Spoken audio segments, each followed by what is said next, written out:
This is case number 21-64128. This is Community Choice Credit Union versus Jacqueline Johnson Miles. Matters before the court on the filing of objections to a writ of garnishment. That garnishment relates to Public Service Credit Union. The record should further reflect in this matter that a judgment was entered in this case on the 10th of May, 2021. That judgment was entered by consent. The total amount of the judgment is $11,142.70. Your appearance for Community Choice Credit Union, please. All right, do I have someone for Community Choice? All right, do I have Jacqueline Miles on this Zoom?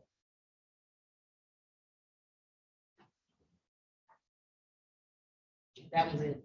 Well, it started at 10. I don't know why it's not here. Except for 10? Yeah, Jacqueline Miles. Okay, well, we'll recall it. Sure.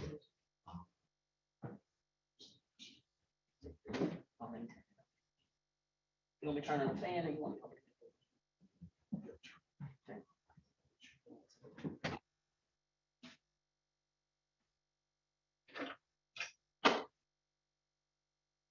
Hello. This is case number 21-16-08-69. This is Modern Financial Services versus Deandra Pittman. Yes. I'm calling the case and I will come to whatever persons are on here just a moment. Please do not interrupt until I come to you. The matter is before the court on the following objections to a writ of garnishment. This is in relation to elite medical staffing. Record should reflect regarding this matter that a judgment did enter by default. That judgment was entered on the 11th of October 2021 for $6,825.31. For Modern Financial Services, your appearance at this time, please. Good morning, Your Honor. Navjot Francis on behalf of Plaintiff's Attorney of Record, P72322. Thank you, Ms. Francis. Good morning to you. I'm looking for Donica Pittman, I believe it is. If you're on this Zoom, please say something. Yes. All right, good morning to you. What is your name? Good morning, Deonka Pittman. All right, thank you, Ms. Pittman. And again, good morning to you. You filed objections to a writ of garnishment against medical staffing. That's where you work. Is that correct, ma'am? Yes. All right, and the objections that you filed, it said I have an installment payment order, and that is the basis for which you have objected in this matter. Is that correct, ma'am? Yes. I'm looking at the file, and I don't see where I signed an installment agreement. Did you you entered into some installment agreement with the other side?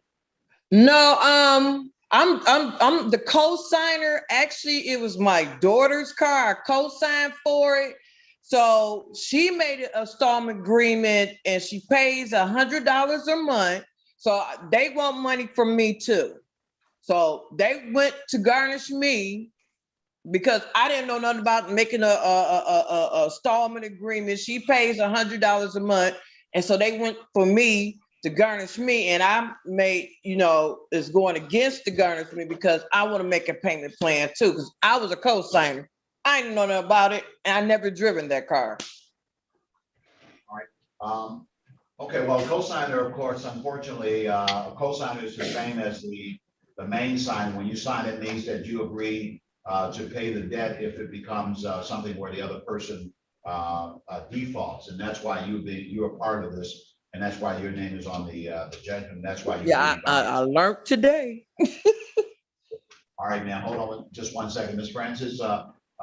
It appears that Ms. Pittman is saying to the court that she'd like to pay by way of some type of installment payment. That her daughter, apparently Brittany Pittman, is already involved in some type of repayment. Go ahead and talk to Ms. Francis. Hello, Your Honor, Mhm. good morning. I just don't have any information as to her income, Your Honor. All right, yeah. Thank you, Ms. Francis. So, ma'am, how much is your take-home pay? You get paid twice a month from at Elite Staffing? Actually, I get paid once a week. It depends on if they have because this is like a staffing company, so if they have something for that week, I work that week, you know, whatever job I could find. So basically it goes with the flow. If I work this week, I don't know, but when I do work, it's every week. If I constantly have a flow of work. Gotcha.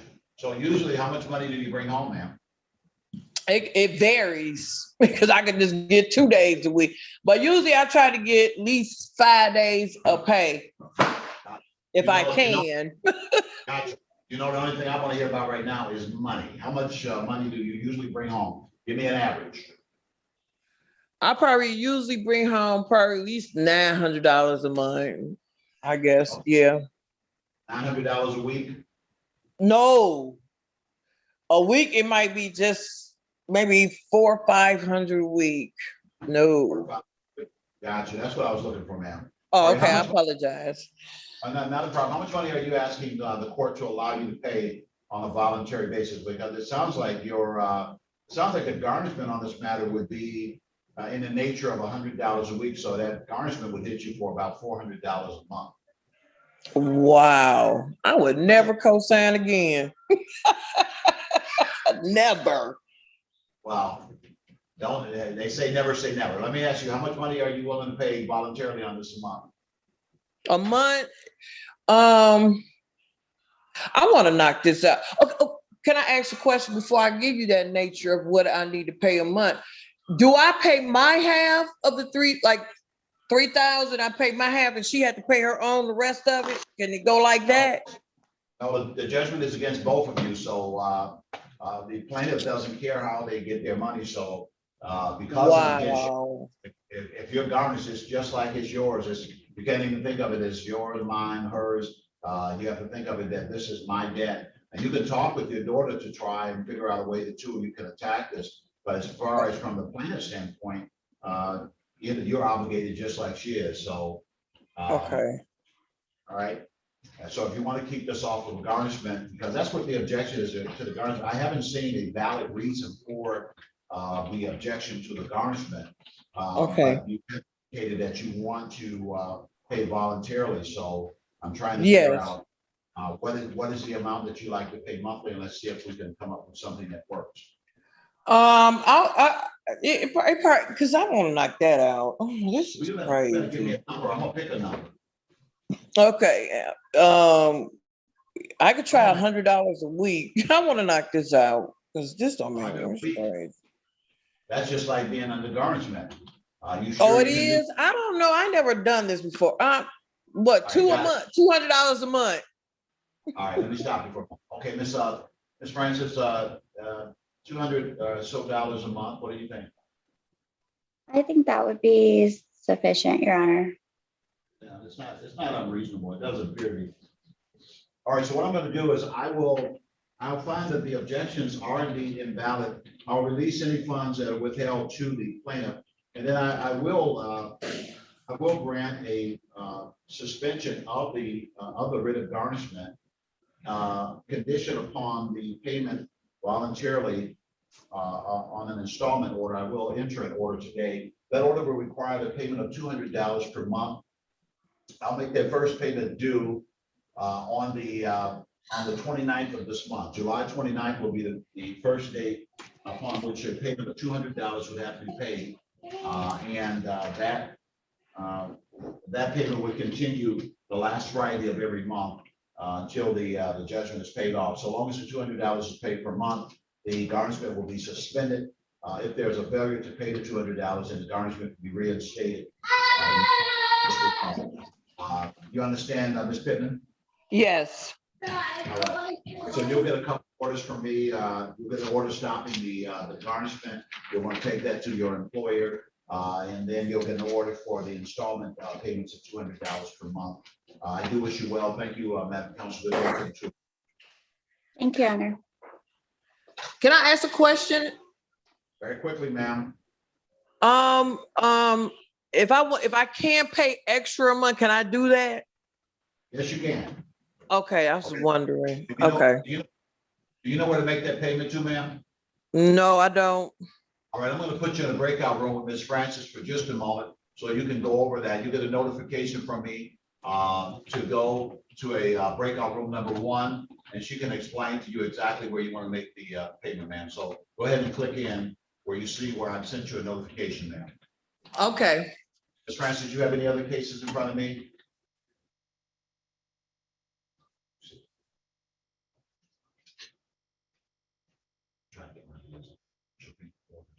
Okay. Okay, I'll be.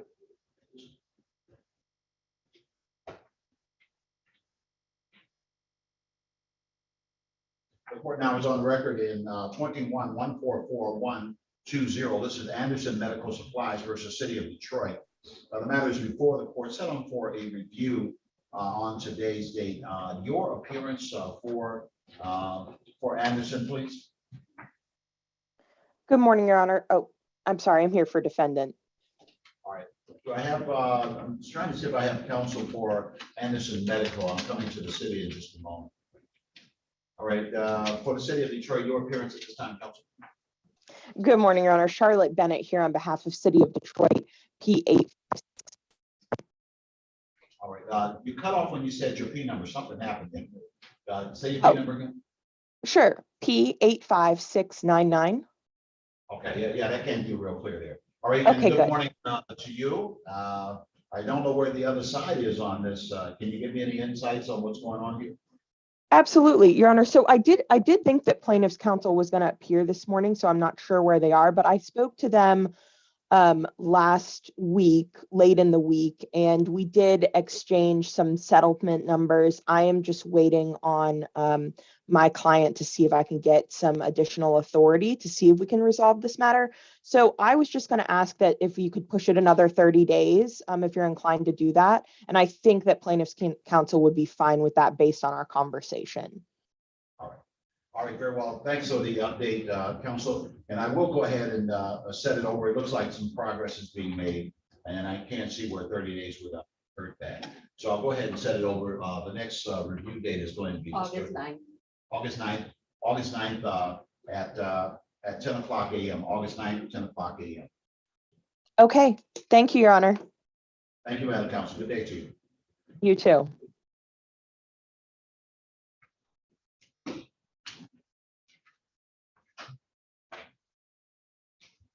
The court is calling case number 21-162-798. This is Metro Med Pain Management versus City of Detroit.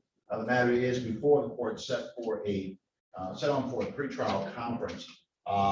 Your appearance for Metro Med, if you're here, someone from Metro Med. Your Honor, I spoke with plaintiff attorney. He's has a conflict this morning. All right, thank you, counsel. Go ahead and enter your appearance at this time, sir. Your Honor, Joel Ashton, P number 47039, appearing for the City of Detroit. All right, thank you, Mr. Ashton, and good morning to you, sir. All right, so you indicated that the other side had a conflict and would not be able to make it into this hearing. Why don't you update me on what's going on here overall? Yes, Your Honor. I can report that the parties have agreed to attend a facilitation on July 18 with Roger Wolcott. All right. Just one moment, sir. So I'm going to go ahead, counsel, and set this over beyond that date, and we'll take another look at it to see where things are. I'm thinking to bring it back on August 9th at 9:45 a.m. That looked like a pretty good date, sir. August 9? Yes, sir. Yes, that does work. All right. So I'll set it for review on that date. That will be, of course, after the facilitation has taken place, and we'll look at what things are at that time. Very good. Thank you. I will let plaintiff attorney aware of the dates. Thank you, sir.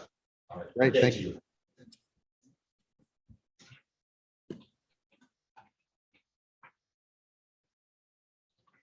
All right, the court calls case number 22-140-039. This is Blaze Medical Solutions versus City of Detroit.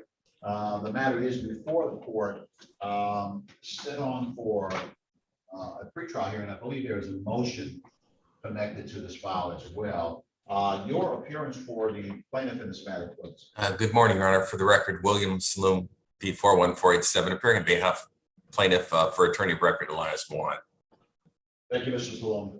Good morning to you. For the city of Detroit, your appearance at this time, please. Good morning, Pat Porter on behalf of the city of Detroit, P66989. All right, thank you, Ms. Porter. Good to see you this morning. Update me, where are we regarding this matter, Ms. Porter? The defendant filed a motion for summary disposition based on the 1 year back rule on 6/15 on the register of action. It's registered as on 6/17. So it was going to be heard today, and I haven't received any opposition. It's pretty clear under the terms of the rule that the case was filed more than a year past the time that the services were rendered, and the action, it's one date of service and the action is barred. Your Honor, just to respond to that, our office has indicated they didn't receive the motion. I guess I would ask defendant, how was the motion served on our office? Now I have it here. Let me check our proof of service. And I should also indicate, I do think I recall Ms. Porter indicating she was planning on filing the motion at our last hearing. So I'm not, and I'll also indicate that the attorney of record Elias Moore, if we can reset this for any date that's convenient to the court or the defendant, Mr. Mawad would likely be able to, once he verifies that the indications are correct as far as date of filing, would likely stipulate to the dismissal. So we did, to respond to your question on service, we served it on June 15th, filed with the court and served on all parties or their counsel via electronic mail. okay. So it would have been emails. Directly to Mr. Mwad's email then? Yes, correct. Oh, okay. Your Honor, I cannot indicate that he did not receive it. I can only indicate the office. It's not in the office file, and the office didn't go through the office. But if it went directly to Mr. Mwad's email, he would be the one that would indicate that. And I guess, again, my response is, if it is in fact, if the 1 year back rule is applicable, I'm sure Mr. Mawad would stipulate to the relief requested by the defense. And that's fine, except that you can tell the filing date's a matter of record on January 4th, 2022. Your complaint says the date of service was September 23rd, 2020. That's a year and 3 months before the action was filed. So it's pretty clear on the record that it's barred under the 1 year back rule.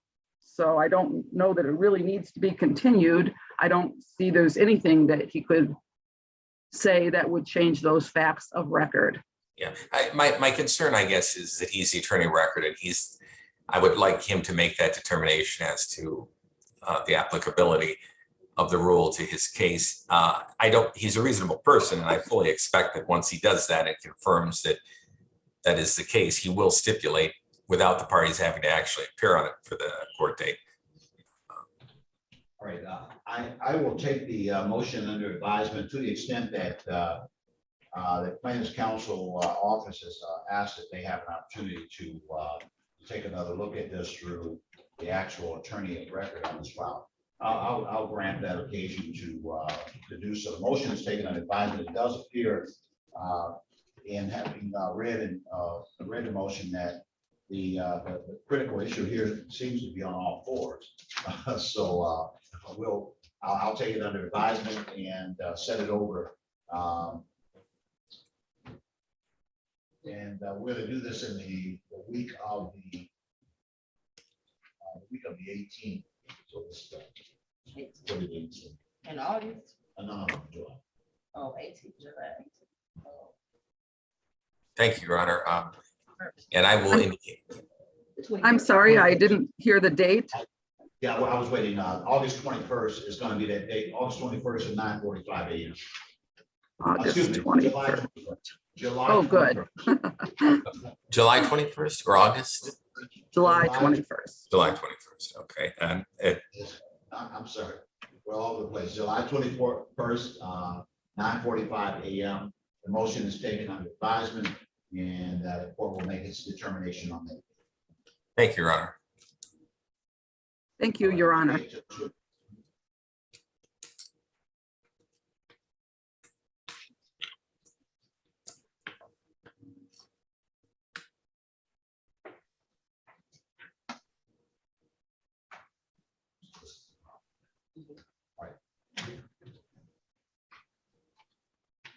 So you're all set, Mr. Salome? Thank you, Judge. Have a good day Good day to- Yes. as well, Ms. Porter. Bye-bye. Thank you. All right, this is case number 01113418.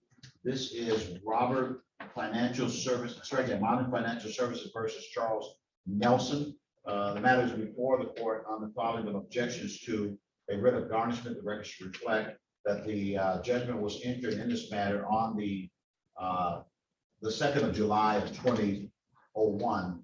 The judgment was renewed on the 28th of July of 2011. The judgment amount is $4,973.37. Counsel, your appearance on this matter, please. Good morning, Your Honor. Now Jack Francis, P72322 on behalf of plaintiff's attorney of record. Thank you, counsel. Do I have Charles Nelson? Looking for Charles Nelson. I don't believe that I see him on the Zoom. The matter is set for 10 o'clock a.m. It's now 10:25. The note on the objections indicate they received their property back. That is the objection that the defendant raised. The defendant is not here to argue on the objection. Counsel, your position at this time. Your Honor, as he's stated it, the objections do not fall under any of the objections allowed under the law. This is a deficiency balance, so defendant would still have a balance, and the judgment reflects that. And defendant has not paid off that judgment, so his objection should be denied at this time. The court will, under these circumstances, deny the objections to the writ of garnishment and find that they are invalid. Any funds will be released to the plaintiff, and the garnishment will continue according to order. Thank you, Your Honor. Thank you, counsel. Good day to you. Good to see you. You too. Have a good day.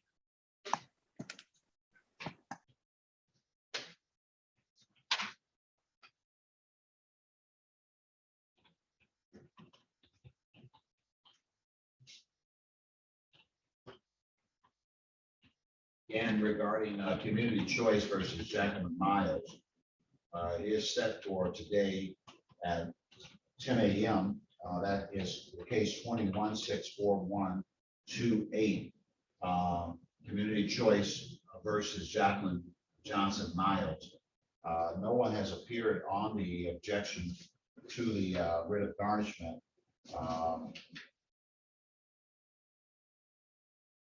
And accordingly, and I should indicate further that